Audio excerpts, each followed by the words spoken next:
The worst energy security fears of spring and summer as regards the coming winter in the European Union (EU) have been somewhat allayed.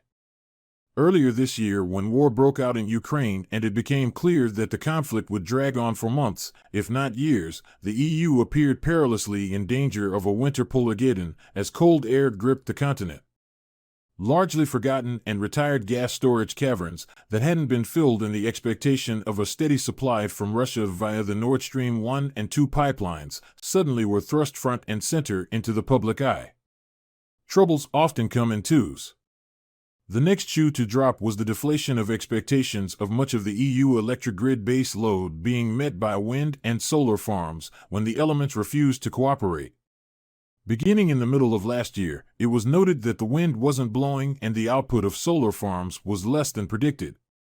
These two events appeared ready to converge upon the EU and presenting it with a stark and chilly future for the winter of 2022-23.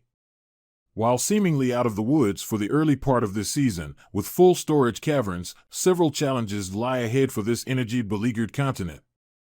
Asian demand, and in particular Chinese demand, is expected to resurge in the coming months. The focus on the Eastern Hemisphere is understandable as its growing economies are the product of this region's ascendancy as manufacturing and distribution hubs for nearly everything. This relentless demand, should it occur, will challenge the import hubs of the EU as they begin discharging stored gas this winter and begin looking for new supplies to address the winter of 2023-24. Meanwhile, to support citizens and businesses affected by the energy high prices, the European Commission has proposed to allocate funds worth close to €40 billion, $39 billion, from the bloc's budget. We will all introduce a temporary mechanism to limit excessive prices this winter, while we develop a new benchmark so that liquefied natural gas, LNG, will be traded at a fairer price, von der Leyen told reporters in Strasbourg. To ensure prices eventually stabilize, the Commission has also called on EU countries to jointly purchase at least 15% of the gas volume needed to meet their individual gas storage targets. The aspect of setting a price limit on gas trades at the Tidal Transfer Facility, TTF, a Dutch gas center which serves as the foundation for gas trading in Europe, in order to bring down gas prices, was also proposed. But the Commission added that this price limit would not distort the demand and supply of gas. These proposals will be discussed by EU leaders later this week. On other news, France became the latest European country to pull out of a controversial energy treaty on Friday, stating it is not compatible with the Paris Climate Accord. President Emmanuel Macron announced his country would withdraw from the Energy Charter Treaty on the sidelines of the European Council summit in Brussels. We have decided to withdraw from the Energy Charter Treaty, first because it's in line with the positions we've taken, notably the Paris Accord and what it implies, he said at a press conference. The war on European soil must not make us forget our climatic requirements and our imperative to reduce CO2 emissions, he added.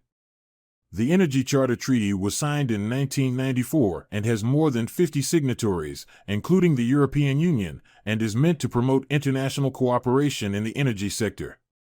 But it has been criticized for protecting fossil fuel companies from state regulations that could impact their potential revenues.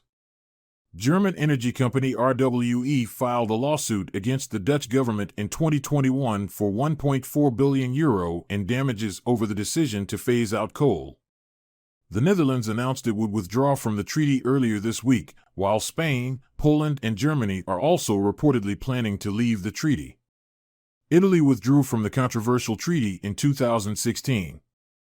An agreement was reached to amend the treaty in June 2022, with the European Commission saying the modified treaty would facilitate sustainable investments in the energy sector.